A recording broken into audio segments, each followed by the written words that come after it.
Подписывайтесь на канал, и вы всегда будете в курсе свежих новостей.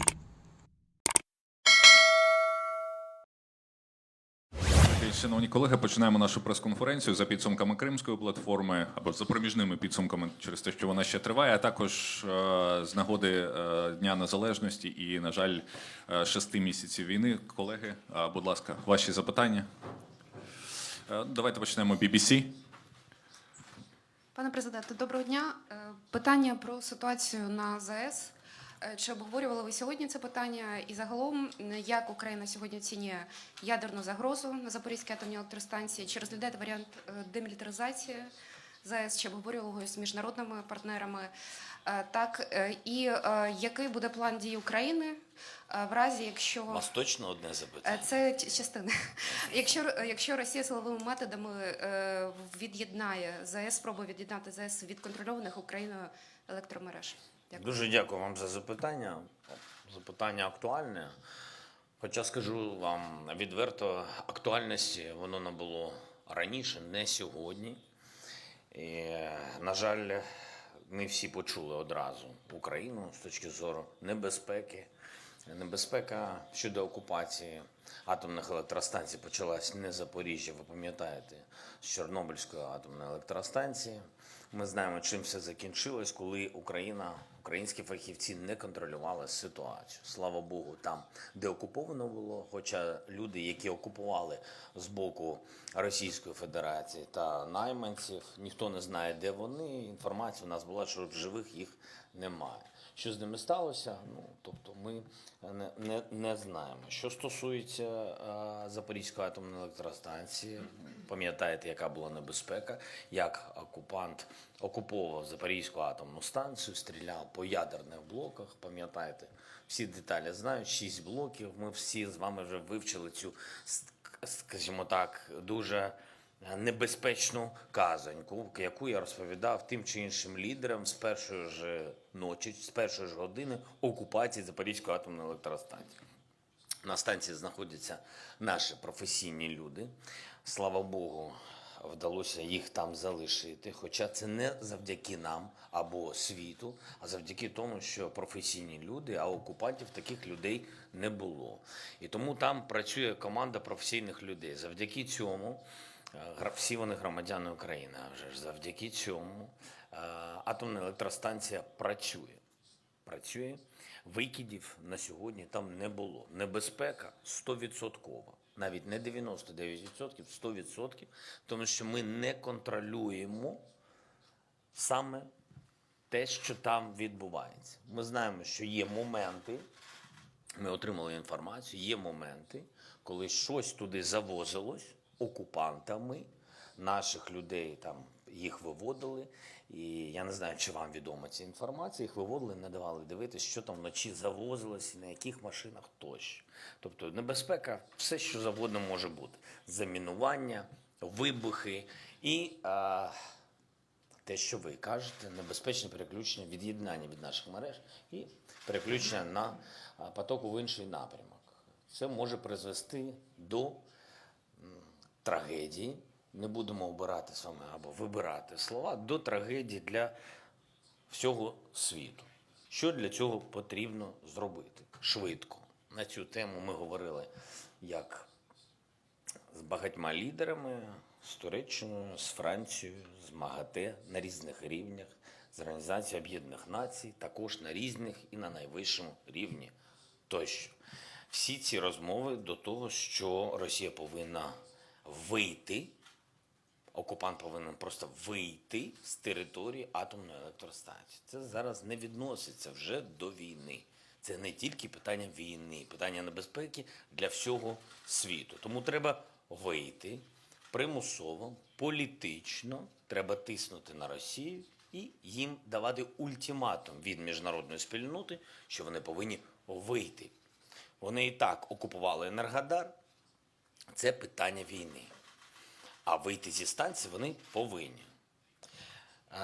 І вивезти техніку відповідні, бомби, зброю і людей, які до цього не мають ніякого відношення і точно не розбираються, що там відбувається, бо атомної А енергетики точно не мають відношення, як я вже сказав вище. Це на сьогодні. Ми запропонували, щоб МАГАТЕ з фахівцями з ООН, технічними людьми, представниками, які повинні приїхати до нас. Ми запропонували шлях. Як до нас, треба їхати згідно українському законодавству по території України в окуповану частину, тимчасово окуповану частину нашої території на атомну електростанцію. Ми знаємо, що були, скажімо так, пропозиції, щоб представники МАГАТЕ їхали з окупованого Криму. Ми сказали, якщо так відбудеться, то більше МАГАТЕ до нас не приїде згідно нашому законодавству, бо це порушення українського законодавства. Ми раді, що всі цивілізовані люди нас почули, і зараз ми очікуємо їх приїзду. Ми готові зробити безпечний коридор, щоб вони поїхали до вже території, поки що окупованої території. Спроби від'єднання від мереж з боку окупанта були, ми це знаємо, не відбулись. Будемо вірити, що вони почули, що це небезпека для всього світу. Ось приблизно так. Питання піднімається на всіх рівнях з багатьма лідерами, і навіть на Кримській платформі, хоча інші зовсім питання, хоча і тим не менш деякі лідери, які мали тут слово, промову, піднімали це питання. Всі розуміють, яка небезпека, яка загроза для всього світу. Далі, будь ласка, ABC.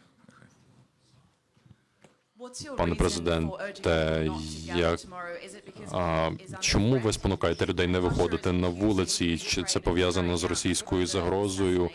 І Ми говоримо, що ці дні можуть бути провокативними з боку Російської Федерації, і вони не відрізняються від інших днів, тому що Росія б'є ракетами, артилерією і іншими бойовими дронами тощо, б'є по наших містах щоденно всі ці 6 місяців.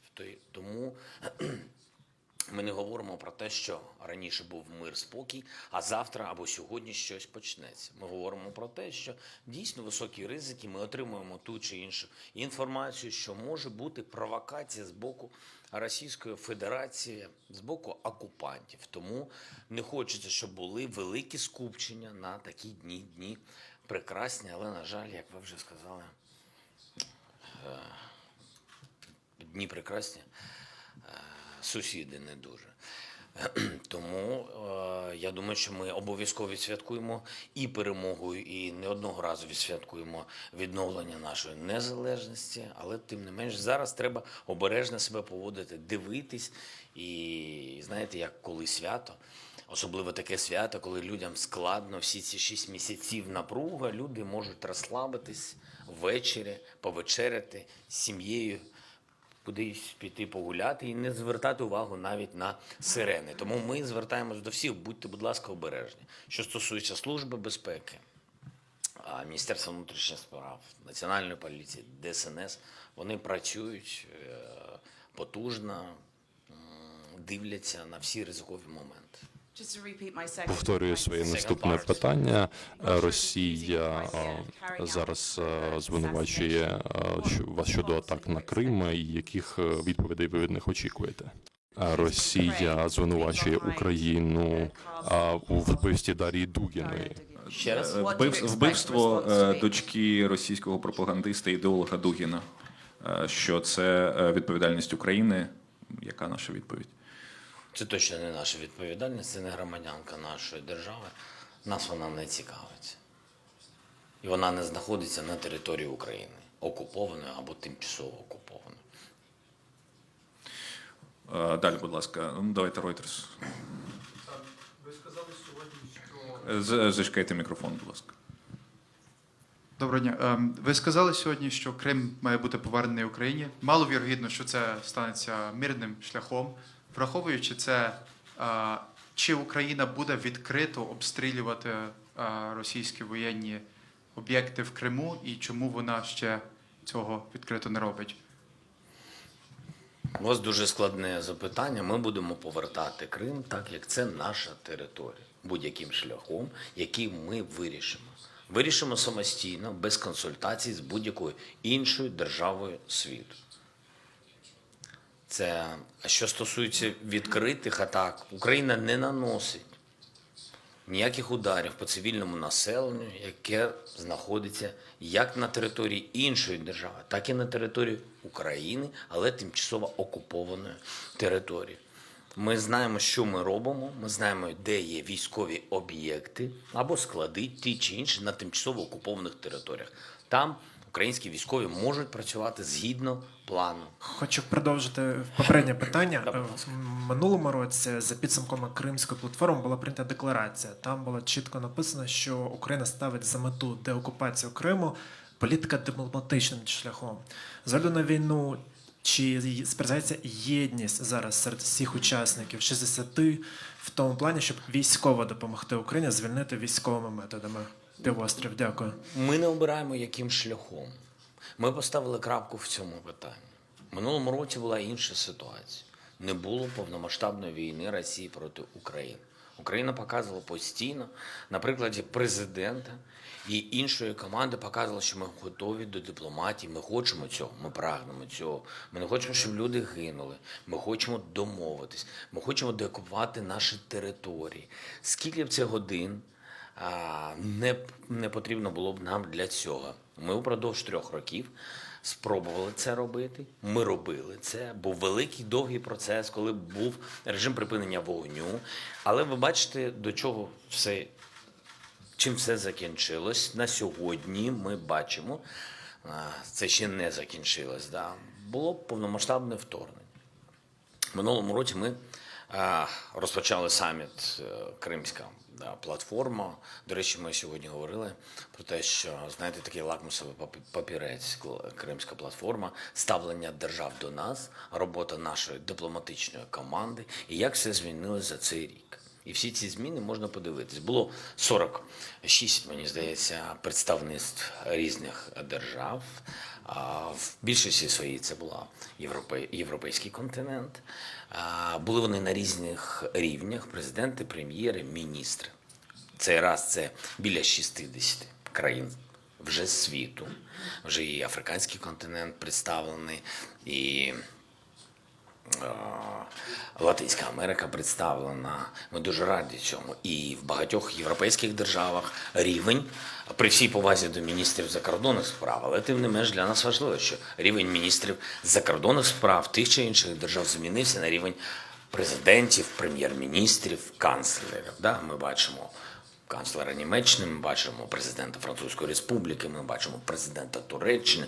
Тобто це високий президент, прем'єр-міністр Іспанії тощо. Тобто ми говоримо про те, що ми попрацювали, як то кажуть, то саміт зайшов в політичні кола світу. Для нас дуже важливо, це була складна робота. Ми повернули питання Криму, ми активізували це питання, і паралельно з цим питанням сьогодні Кримська платформа вже проходить в 3 напрямках. Геополітика, а друга історія – економіка. Зараз, до речі, прем'єр-міністр розпочав цей момент, продовження буде в іншому місці. Зараз підбирається ця конференція, може бути в Німеччині, в рамках відновлення держави. Крим є частина України, і тому Криму буде виділено також там час і місце відповідне. І третя частина – це законодавчі зміни. Це буде в Хорватії проходити, вже нам відома дата, 24 жовтня. Це третя частина. Тобто Кримська платформа буде в 3 напрямках і будуть 3 дати на різних платформах. Президентський рівень, далі економічний напрямок і парламентські зміни. І ми бачимо відношення людей. Ми змінили відношення багатьох лідерів до політичного керівництва Російської Федерації. Сильно змінили. Заяви лідерів достатньо різкі, однозначні. Всі підтримують Україну, не бояться говорити. Не бояться говорити, що незаконна анексія, не бояться говорити, що повинна бути деокупація, не бояться говорити про те, що шлях деокупації обирає країна Україна, бо це є наша територія. А вже ж всі країни хочуть, щоб це було з мінімальними, ми розуміємо, жертвами, бо люди – це найголовніше. Тим не менш, ми бачимо, що це незворотній процес повернення Криму. Ось такий висновок від Кримської платформи. حذيفة قسم الله تلقناة العربية Господин президент, до войны у вас была стратегия насчет Крыма. Это было ясно, то, что вернуть Крым политическим путем. После войны изменилась ли ваша политика насчет возвращения Крыма? И украинская делегация на первые переговоры, которые были, они отделили issue Крыма от масштабной войны. Если будет в будущем еще раз переговоры, вы опять будете обсуждать отдельно issue Крыма от масштабной войны? Спасибо. Вы очень сложно задали вопрос. Во-первых, после войны не наступило. Это надо нам всем понимать. Сейчас у нас война. Во-вторых, все так происходит, что пока о переговорах и речи быть не может. Третье, нарративы, которые Россия пускает, и вы живой свидетель того, что Украина не хочет мира, звучит, мягко говоря, смешно. Я хочу вас вернуть на землю, и это уже не образно, я говорю, а прямо на нашу землю. Война исключительно на территории Украины. К нам пришли и убивают исключительно граждан Украины. И граждане Украины, исключительно защищаясь, не знаю, как по-русски, выборивают. Виборюють. Окей, виборюють. Таке странне слово. Своє життя. Россия ежедневными атаками, прорывами, наступлениями или потом отступлениями, сопровождая все это кровавыми убийствами и насилием, говорит всем нам и вам, что они никакие переговоры не видят, кроме таких. А мы объясняем, что все, что они сделали, свидетельствует о том, что они вообще ни о каком диалоге вообще не думают и никогда не думали. Они приняли решение оккупировать нашу страну. Но так как в 2014 году они приняли это решение, и хорошенько им по роже мир не дал, но не дал, они пошли дальше. И дальше, и дальше. А мы им по роже даем. Дякуємо, Девід Маккензі, CNN. У мене два питання. Перше, деякі аналітики кажуть, що міжнародна спільнота, пане президенте, дає українцям зброю лише для того, аби зупинити Росію, але недостатньо, аби перемогти в цій війні. Чи ви з цим погоджуєтесь? І друге питання. 6 місяців вже пройшло з початку війни. Чи ви б змінили свій підхід? Що б ви зробили інакше? Я не знаю, що б я зробив інакше, тому що якщо б я щось робив інакше, я не знаю, який би був результат. А є той результат, який у нас є. Десь позитивний, десь ні. І тому мені складно відповідати на це запитання. Поки що у нас є держава, сильна армія і народ, який об'єднався. Я вдячен всім, я не знаю кому конкретно, всім, за те, що у нас є на сьогодні такий результат. Що стосується наших західних партнерів, їм я також вдячний за той результат міцності, який у нас є. Тому що хтось дає багато, хтось дає мало. Але, знаєте, навіть коли країна дає дуже мало, вона ж дає. Правильно, вона могла би це не робити, напевне. Дійшло, слава Богу, до деяких лідерів світу, дійшло, що ми захищаємо не Україну і українців. Ми захищаємо весь світ і наші спільні цінності. Я радий, що це дійшло. На жаль, що воно дійшло через таку кількість жертв суто громадян України. На жаль, це велика трагедія, я вважаю. Я вважаю, що зараз ніхто не втомиться від України. І незважаючи на те, що можна втомитись, бо в кожній державі є свої проблеми, є внутрішні ризики. Але треба чітко розуміти, як тільки світ втомиться від цієї війни, це буде велика загроза для всього світу. І велика загроза до знищення України. Тому ми вдячні будь-якій допомозі, нам потрібно більше, і це є правда. І я не жаліюсь на будь-яку державу, я просто іноді абсолютно відверто говорю, розуміючи деталі того, що відбувається на тому чи іншому напрямку нашої держави, розуміючи, як там хлопцям і дівчатам дуже важко, коли на пушку йде живе жива людина, розумієте, тілом йде на залізо, проти заліза, через те, що вона людина мотивована через свій патріотизм. Я знаю такі деталі, я бачу в цих деталях, вибачте, бачу в фотографіях, які на ніч не те, що дітям, дорослим не можна показувати. Тому іноді я достатньо емоційно звертаюся до тих чи інших лідерів. Іноді це спрацьовує. Далі, будь ласка. Від українських ЗМІ є запитання? Немає. Будь ласка. УНН, да, будь ласка. Вибачте. Вітаю, пане президенте. УНН. Я думаю, як ніколи актуальне запитання щодо російського бізнесу в Україні. Чи доручали ви прем'єру Шмигалю питання щодо петиції проти 1xBet? Тому що зараз наших людей дуже цікавить це питання. Якщо доручали, чи варто очікувати якихось нових відповідей у вересні? Дякую.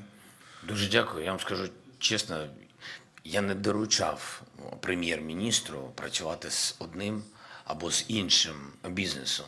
Є доручення конкретне ввести санкції і розібратися з усім бізнесом, який працював в Україні. Законно, незаконно, хто за ним стоїть, тощо. Тому що якщо весь світ вводить санкції і правильно це робить, то Україна повинна бути першою в цьому напрямку. Отаке доручення прем'єр-міністр отримав. Я знаю, що там є комплексне рішення, комплексне велике рішення, там був великий список тих чи інших компаній, я не знаю. Мені все одно, чим вони займаються. Нас цікавить тільки коріння їх. Хто за цими компаніями стоїть. І все. Fox News, з огляду на ті зміни, які ми побачили в останні дні, якщо ми дивимося на військову допомогу, як вони допомогли змінити ситуацію на фронті, і зараз після 6 місяців війни, які зараз є найголовніші потреби в українців? Ми розуміємо, що допомагають МЛРС-системи. Да? Я не знаю. У вас є переклад, так? Да? You have translation? Do you have translation? Yes, I do. Окей, great. МЛРС-системи, нам потрібна потужна артилерія. Та артилерія, яка нам давалась, ми їй вдячні за 155 мм. Тут немає ніяких секретів. Яку кількість ми отримали, про це не буду говорити.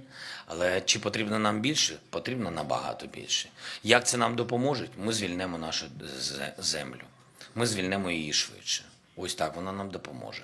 І броньована техніка, можу сказати, потрібна. Скільки ми отримали, не скажу. Скільки ще потрібно, також не скажу. Готувати ворога точно не буду. Броньована техніка треба для того, щоб наші люди доїхали живими до всіх цих ворогів і звільнили нашу територію. Завдання дуже просте – звільняти швидше землю за землею, нашу землю українську. А чужого нам не потрібно. От в цьому напрямку ми і працюємо.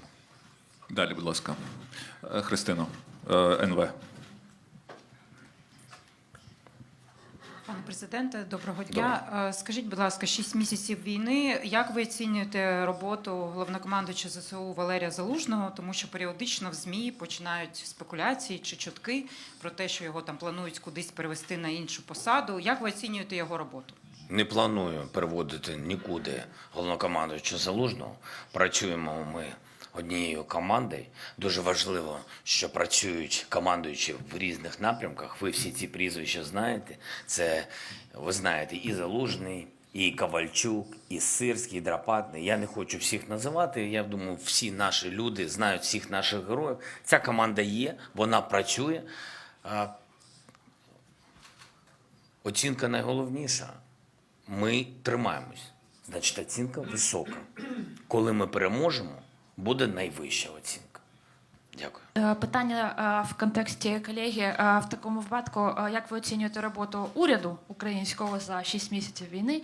І друге питання, можливо, з урахуванням того, наскільки сьогодні була продемонстрована єдність понад 60 лідерів різних країн з різних куточків світу, чи розглядаєте ви Кримську платформу як, наприклад, альтернативу для Організації Об'єднаних Націй або Я боюсь, що я не вирішую такі питання. організації? Дякую. Дуже дякую. Не хочеться втратити такий саміт Кримська платформа. Він реально потужний. Хоча це його початок. Це ще, вже не дитина, хоча й дорослим самітом рано ще мені здається, назвати. Але у мене відчуття повне, і у всіх відчуття, тому що всі дуже сильно вітають, і між рядків говорять про те, що потужний саміт. Якщо цей саміт, і ми в це віримо, якщо цей саміт дасть найголовніший результат, це захист людей, прав людей, свобод людей, всіх кримчан, кримсько-татарського народу, всіх. І якщо буде такий результат, який призведе до деокупації, до м'якої деокупації Криму, до будь-якої. Головне, що якщо буде такий результат, то Кримська платформа, а вже ж, стане дуже крутим майданчиком для того, щоб вирішувати подібні ризики, подібні конфлікти у світі. Тому це не альтернатива, це конкретний саміт щодо деокупації нашого півострова. Як це буде розвиватися, подивимось. Це щодо Кримської платформи. До цього ви щось запитали. Про що, вибач? Про уряд. Ваша оцінка роботи уряду? Оцінка уряду дуже проста. У них є завдання нагодувати військових і високі заробітні плати. Раз. Опалювальний сезон. Два. При тому, що нам все підірвали, бензин і вугілля, газ, все повинно бути у людей. Три. При всіх ризиках воно не може зростати в 10 разів. І причина єдина війна так не підійде. Нікому буде людям дуже складно. 4.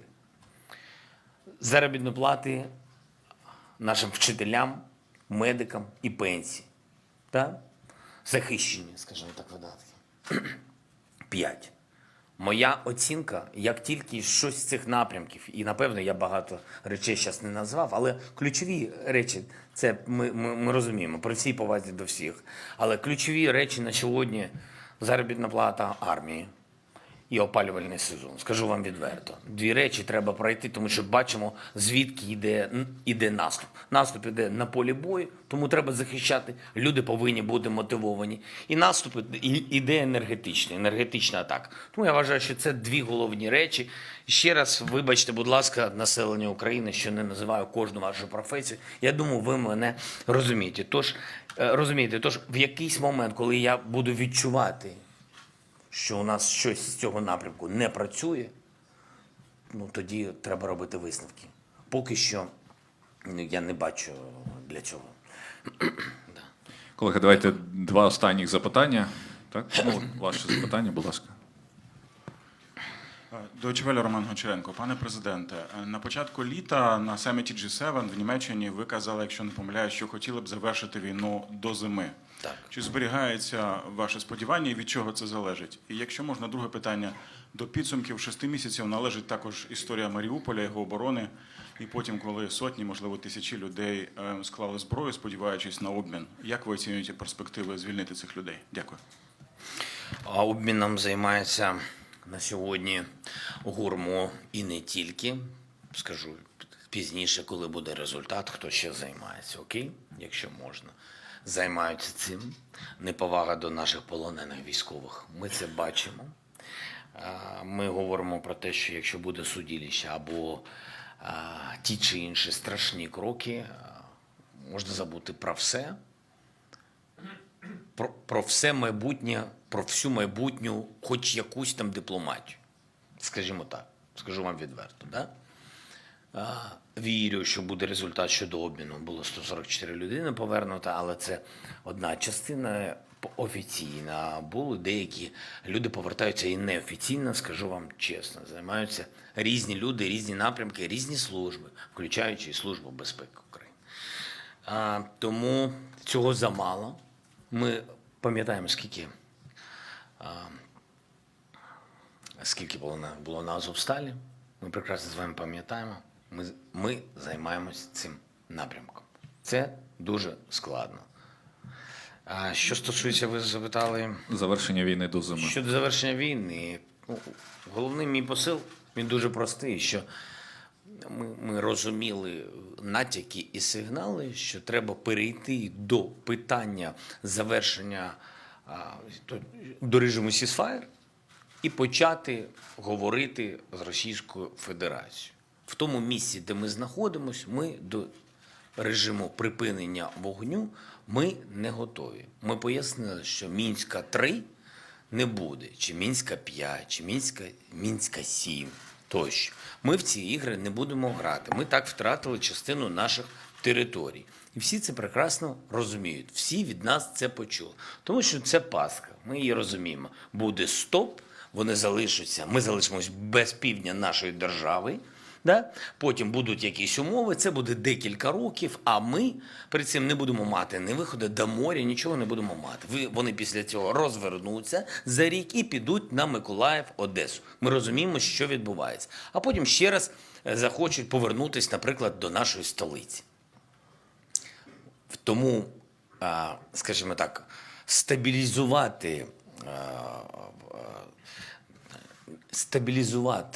ситуацію там, де зараз знаходяться війська, щоб тільки якось заспокоїти Російську Федерацію, цим займатися держава Україна не буде. Тому до зими ми хочемо багато чого. Давайте, колеги, останнє запитання, last question. Окей, РТЛ.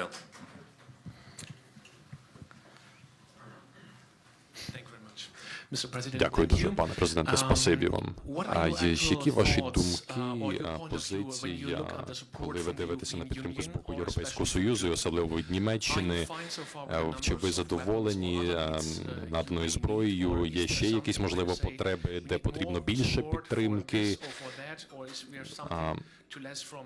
Яка ваша позиція? Моя позиція проста, незмінна. Я вважаю, що якщо бути зовсім прагматичним, я би сказав так. Ця війна коштує дорого, вартість висока для всього світу. Для нас найдорожча вартість – бо люди. Для когось в Європі вже відчувається. Для третіх держав вони ще не відчувають, але блокування Чорноморського узбережжя вже говорить, що буде голод, вони це відчують. Хтось в Азії ще також не відчуває, це буде трішки пізніше. На жаль, я це говорю не з радістю. Ну і найдорожча ціна буде для Росії, на жаль, після всіх. Але це 100%, бо це ціна буде історична для них. Так ось я хочу сказати прагматично, чим довше ця війна, тим вона дорожча. Для нас, ще раз повторюсь, людський потенціал, безповоротній, на жаль. Для Європи – економіка. Для Росії, ми з вами розуміємо, чим це закінчиться. Тому, якщо дати вчасно, я просто не хочу жалітися, бо вони скажуть, ми вам даємо, ми вам допомагаємо, а ти знов щось там на нас говорив. Тому я вже став більш обережним. І тому я просто вважаю, що коротша війна, вона дешевша. Якщо всі дуже прагматичні у світі, я вже, бачите, перейшов від мови емоцій і людяності до грошей. Так ось дешевше закінчити раніше. Закінчити раніше – дати зброю. Зброю дати нам. От така дуже проста шкільна формула. Подписывайтесь на канал, и вы всегда будете в курсе свежих новостей.